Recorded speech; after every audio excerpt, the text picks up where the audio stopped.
Hello friends, welcome to my channel M with Deepti. तो अभी जो है सुबह के 5 बज रहे हैं और आपको अभी दिख रहा होगा ना, बादल गरज रहे होंगे, रेड रेड दिख रहा होगा। तो ना बारिश हो रही थी, मतलब रात भर ना आजकल बारिश हो रही है, तो ये बादल ऐसे गरज रहे हैं। कंटिन्यू बारिश हो रही है, जैसे कि मैंने प्रीवियस वीडियो में बोला हुआ था कि साइक्लोन आया हुआ था। और उसके बाद से ना जो रेड अलर्ट वाला दिन था, उस दिन तो बारिश नहीं, उसके बाद जो है कंटिन्यू बारिश ही बारिश हुई थी। तो मैं बाहर भी आपको दिखा देती हूँ कि देखो पूरे बादल छाए हुए हैं। और ये अच्छा है कि रात में बारिश होती है, तो मतलब जिसको जो काम करना होता है वो उसका हो जाता है, कोई प्रॉब्लम नहीं आती है, ये अच्छी बात है। तो जैसे कि आज जो डे है मैं बताना भूल गई, आज है सैटरडे और आज है 19 अक्टूबर, जो कि मेरा 75 डेज का आज थर्ड डे है। तो बीच में जो 2 वीडियो आए थे वो प्रीवियस थे, तो फिर मुझे लगा कि उसको शेयर कर देना चाहिए क्योंकि मोबाइल में था, तो मैंने सोचा कि चलो इसको पहले कर देते हैं। तो आज जो है थर्ड डे है 75 डे का। तो अभी जो मैं कर रही हूँ ना, मैथ कर रही हूँ, क्योंकि सुबह से ज़्यादा कुछ पढ़ाई नहीं हो पाई थी और आजकल मैथ थोड़ा ना इंटरेस्टिंग लगने लगा है। जब क्वेश्चन सॉल्व होते हैं ना तो अच्छा लगता है कि फिर एक रिदम सा भी बन जाता है। जब समझ में आने लगता है तब आप ज़्यादा से ज़्यादा क्वेश्चन करते हो ना, तो आपका ना फिर अंडरस्टैंडिंग अच्छा हो जाता है। और वैसे भी मुझे संडे को, जैसे नेक्स्ट डे है, मुझे टेस्ट देना था, तो मुझे ये था कि मैथ से मेरे क्वेश्चन एक भी गलत नहीं होने चाहिए। मतलब जो जो चैप्टर कर रही हूँ, जैसे अभी हमारा जो है रेशियो प्रपोर्शन और ये था सी ऐसा ही ये था। तो अभी जो है मेरी लगभग सुबह से 1.5 घंटे की स्टडी हो चुकी है और सुबह से जो मैंने किया हुआ है, मैथ किया हुआ है। तो मेरे पास जो ई बुक है वहाँ से मैं क्वेश्चन कर रही थी, जो DTSSB के PYQ है उसकी, और ये सर की बुक है। तो ये साथ साथ में करती रहती हूँ कि कॉन्सेप्ट भी सर के, जहाँ पे भी क्वेश्चन में अटक रही हूँ ना, तो फिर मैं सर की बुक में जा रही हूँ कि कॉन्सेप्ट इसका क्या है। कि तो बार बार जब क्वेश्चन में प्रॉब्लम आएगी किसी क्वेश्चन में, फिर हम कॉन्सेप्ट पे जाएंगे तो वो फिर याद हो जाएगा। नहीं तो क्या होता है ना, हम क्वेश्चन करते रहते हैं और उसके बाद अटक जाते हैं, फिर उस क्वेश्चन को छोड़ देते हैं। तो आजकल यही चल रहा है मेरा, ऐसे ही कर रही हूँ। तो अभी तो फ़िलहाल मुझे यही सही लग रहा है। ठीक है, मैं मतलब जो मैं कर रही हूँ वही मैं आप लोगों को बता रही हूँ। तो अभी मैंने आपको दिखाया कि मैंने सुबह से क्या स्टडी की है। तो अभी एक्चुअली क्या है, जब क्वेश्चन सॉल्व होने लगते हैं, सॉल्व होते हैं तो इंटरेस्टिंग लगता है, तो फिर लगता है कि और करे। तो इसलिए अभी मैं क्वेश्चन कर रही थी, फिर मुझे लगा कि जो सब्जेक्ट का पढ़ने का मन करता है तो उससे स्टार्ट कर लो, तो एक मतलब इंटरेस्ट आ जाता है। तो फिर मैंने सोचा चलो कर लेते हैं। और वैसे भी मुझे आज इसको अच्छे से ही कंप्लीट करना था, क्योंकि 2-3 दिन से तो रेशियो प्रपोर्शन कर रही थी और मुझे टेस्ट देना है, संडे को मॉक टेस्ट देना है। तो फिर मैंने सोचा कि कर लेते इसको प्रैक्टिस। अभी जो है इसको कंप्लीट कर लिया मैंने, अच्छे से 1.5 घंटे पढ़ लिया है। तो अभी जो है मैं करने वाली हूँ मेरा जो तो अभी जो मैं करने वाली हूँ जीके में, जो मेरा इम्पोर्टेंट आर्टिकल जो टॉपिक था उसको करूँगी, क्योंकि कल मैं बिल्कुल भी नहीं कर पाई, आज मैं करूँगी। और आज उसको 2 घंटे मुझे दे के मुझे पूरा फिनिश करना है, क्योंकि कल मेरा टेस्ट है। तो टेस्ट है, लेकिन वो तो क्या है 100 मार्क्स का होगा। जैसे आप लोग पूछ रहे थे काफ़ी बार कि जो आप टेस्ट दे रहे हो सेक्शन वाइज दे रहे हो या पूरा जो 100 मार्क्स का होता है पेपर 1 का, वैसे तो मैं वीकली जो दूंगी ना वो 100 मार्क्स का ही होगा। जैसे संडे को मैं दूंगी अब से, तो वो मैं शेयर कर दूंगी, ठीक है। और वो मैं दूंगी टेक्स्ट बुक में, ठीक है। तो आई होप काफ़ी क्वेश्चन का आंसर मैंने कर दिया, क्योंकि मैं भी कई बार ना भूल जाती हूँ। तो ठीक है, फिर अभी मैं अपना जो है 2 घंटे अच्छे से अपना इम्पोर्टेंट आर्टिकल्स है, वैसे तो मैं पहले यूट्यूब में देखूँगी, यूट्यूब में कोई वीडियो मिल जाए तो वो मैं पहले देखूंगी, फिर मेरे पास जो लूसेंट बुक है उससे, क्योंकि ऐसे ही तुरंत मैं करने लगूंगी ना तो नहीं हो पाएगा, ठीक है।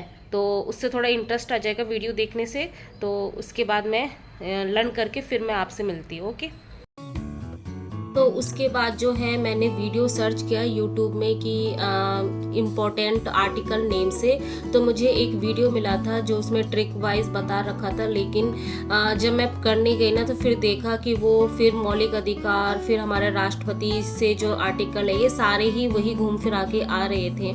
तो यही था कि एक तरीके से मेरा रिवीजन भी हो रहा था, तो ये अच्छा था। तो फिर मुझे ना 2 घंटे लग गए उसको कंप्लीट करने में। एक्चुअली बोला जाए ना, इम्पोर्टेंट आर्टिकल तो अलग अलग है, लेकिन जो इम्पोर्टेंट है वो मतलब 1 आवर का मेरे ख्याल से वीडियो था, तो मुझे 2 आवर्स तो लग ही गए, क्योंकि मैं बुक से भी कर रही थी, फिर उसको लिख लिख के भी, क्योंकि ये फैक्ट है ना, आपको लर्न भी करना पड़ेगा। कुछ तो आप स्टोरी बना लोगे कि हाँ इसके बाद ये है, इसके बाद ये है, लेकिन कुछ तो आपको फैक्ट लर्न ही करना पड़ता है। और मुझे ना जो भी चीज़ें लर्न करने वाली चीज़ें होती है उसमें बहुत ज़्यादा प्रॉब्लम होती है, क्योंकि मेरा कभी सब्जेक्ट आर्ट्स नहीं था, मेरा सब्जेक्ट मैथ और साइंस था। तो हमेशा क्या है, हम लॉजिक लगा के फॉर्मूला वगैरह रहते हैं, तो इस तरीके से हम लर्न करते हैं ना, तो वही माइंड सेट है। तो अभी तो ये ऐसे ही याद करना पड़ रहा है, लर्न करना पड़ रहा है, इसलिए मैं भूलती भी बहुत ज़्यादा हूँ। इसलिए आपने देखा होगा कि मेरे जो भी टारगेट होते हैं या जो भी मैं वीक का प्लान बनाती हूँ, उसमें ये कोशिश करती हूँ कि रिविज़न ज़्यादा से ज़्यादा हो, क्योंकि भूलती मैं इतनी ज़्यादा हूँ ना, बार बार लिख लिख के करना पड़ता है। और बीच बीच में कभी ना ऐसा होता है, मैं वीक में 2 दिन भी रिवीजन के लिए रख लेती हूँ। जैसे मेरा थर्सडे हो गया, क्योंकि थर्सडे को भी मेरा मॉक टेस्ट मैं देती हूँ और संडे को भी देती हूँ। तो उस दिन ना मतलब ये सोचती हूँ कि ज़्यादा से ज़्यादा जो जीके वाला पोर्शन है या इंग्लिश का पोर्शन है, ये दोनों के दोनों मैं सोचती हूँ कम याद करूँ, लेकिन जो प्रीवियस जो है उनको मैं रिविजन करते हुए चलूँ।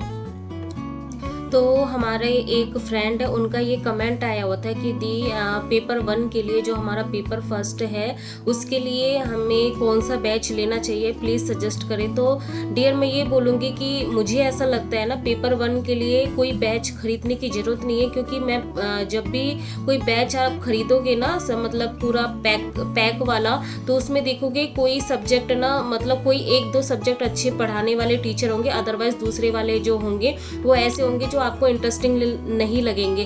तो इससे बढ़िया ये है कि आप अलग अलग बैच खरीदो, अगर आप बैच खरीदना चाहते हो तो। जैसे मुझे क्या है, अभी जो है आदित्य रंजन सर का अच्छा लगता है, उनका मैथ का जो है उनके ऐप है, उसमें 699 मेरे ख्याल से 700 का पूरा मैथ जो है, मतलब लाइफ टाइम के लिए वो फ्री है, पूरा मैथ आप वहाँ से कर सकते हो। लेकिन मुझे क्या लगता है ना, यूट्यूब में इतना कुछ फ्री है, तो मुझे नहीं लगता कि आपको कोई बैच खरीदना चाहिए। वैसे ही सेम इंग्लिश के लिए आप देख सकते हो, इंग्लिश में रानी मैम है, नीतू मैम है, और भी टीचर है, उनसे आप कर सकते हो। और रीजनिंग के लिए तो बैच खरीदने की ज़रूरत नहीं होती है, और यूट्यूब में आजकल अच्छे अच्छे टीचर पढ़ाने लग गए हैं। उसके बाद आ जाते हैं जीके और इंग्लिश, और इंग्लिश बता दिए, हिंदी और जीके, ये दोनों चीज़ें ये हमें लर्न करनी पड़ती है, ज़्यादा से ज़्यादा प्रैक्टिस करनी पड़ती है। तो मुझे नहीं लगता कि इन सब के लिए बैच खरीदने की ज़रूरत है। इससे बढ़िया आप जो है बुक खरीद के, मतलब जो प्रैक्टिस बुक्स होती हैं वो खरीद के आप उससे प्रैक्टिस कर सकते हो, या आप टेक्स्ट बुक ऐप है उसको परचेज करके टेस्ट दे के आप अपनी जो है प्रिपरेशन को बहुत अच्छी कर सकते हो। क्योंकि मुझे ऐसा लगता है, बाकी बहुत सारे ऐसे हैं जैसे आपके, बाकी मुझे ऐसा कोई खास नहीं लगा जिसके बारे में मैं कोई डिस्कशन कर सकती हूँ कि इनका बैच बेस्ट है, या मैं किसी को अंधेरे में रखना नहीं चाहती हूँ। तो जो मैं कर रही हूँ वही मैं आप लोगों को बता रही हूँ। तो अभी जो टाइम हो रहा है मैं दिखा देती हूँ, ठीक है, 11:47, और आज जो डेट थी वो थी अक्टूबर 19। तो आज जो मैंने फ़िनिश किया वो था, वो सुबह ही मैंने बता दिया था कि मैं जीएस में इम्पॉर्टेंट आर्टिकल करने वाली हूँ, और मैथ में आज मैंने जो किया CI/SI, क्योंकि 2 टॉपिक मैंने बोला हुआ था, रेशियो प्रोपोर्शन, वो कल मतलब 3 दिन से कंटिन्यू कर रही थी। तो CI/SI का आज जो है, जो बुक है उससे कॉन्सेप्ट पढ़े थे और PYQ लगाए थे। तो ये आज कम से कम 1.5 घंटे मैंने इसमें किया। इंग्लिश का ये कंप्लीट हो गया था 2020 जो डेली का टारगेट है, और 60 ग्रामर रूल में जो है, और मतलब मैं ज़्यादा कुछ नहीं कर पाई, तो मे बी ये 3-4 दिन और लगेंगे मुझे इसको कंप्लीट करने में, क्योंकि 30 मैंने लास्ट कल कर लिया था। तो आज जो है 5 ही हो पाए, मुझसे ज़्यादा नहीं हो पाया। रीजनिंग में जो मैंने बोला हुआ था डायरेक्शन, तो डायरेक्शन आज ये रीजनिंग मुझे बिल्कुल भी टाइम नहीं मिला, क्योंकि आज जो है पेपर 2 में मैंने ज़्यादा कंज्यूम कर लिया टाइम, पार्शियल डिफरेंशियल इक्वेशन, क्योंकि कल मुझे इसका टेस्ट देना है सेक्शन वाइज। क्योंकि अभी तो पेपर 2 में मैं जो हूँ पूरा फुल जो 100 क्वेश्चन का होता है वो तो दे नहीं सकती, क्योंकि सिलेबस ही कंप्लीट नहीं है, ठीक है। बार बार सिलेबस है वो रिविज़न करना पड़ता है। जब एक चैप्टर करने जाती हूँ ना, जैसे एक टॉपिक जैसे पार्शियल पार्शियल, तो डिफरेंशियल के भूलने लगती हूँ या ग्रुप भूलने लगती हूँ। तो अभी मेरा यही है कि नेक्स्ट ग्रुप है तो यही हो रहा है, इसलिए मैं सोच रही हूँ कि सेक्शन वाइज मैं टेस्ट दूँ, जिससे हर एक सेक्शन को स्ट्रॉन्ग करती हुई जाऊँ। और आपको ये भी पता होगा कि हमारा जो है पेपर 2 जो जिनका सब्जेक्ट में है तो वो अच्छे से अंडरस्टैंड कर पाएंगे कि ज़्यादा पेपर नहीं है कि हम टेस्ट दे पाए। हाँ, ये हम कर सकते हैं कि जो पीजीटी वाले हैं या जो स्टेट के पीजीटी वाले जो प्रीवियस ईयर के पेपर है वो हम टेक्स्ट बुक ऐप से वो हम एग्ज़ाम मतलब टेस्ट दे के उससे हम प्रिपेयर कर सकते हैं। तो यही कर सकते हैं, क्योंकि जो टीजीटी जो DT+B टीजीटी है वो 11-12 के क्वेश्चन आते थे जो 2021 से पहले जो प्रीवियस ईयर के हैं। तो ओनली एक ही पेपर है 21 का जो मेल और फीमेल का भी अगर हम सॉल्व करें तो मतलब ज़्यादा नहीं है। तो इसलिए हमें क्या करना पड़ेगा, जो स्टेट के जो पीजीटी वाले जो होते हैं एग्ज़ाम उनके PYQ हम कर सकते हैं एज ए 100, जो हम बोल रहे हैं ना कि 100 मार्क्स का जो टेस्ट देना होता है वो। तो अभी तो मैं फ़िलहाल नहीं कर रही हूँ, मैं सेक्शन वाइज ही दूंगी।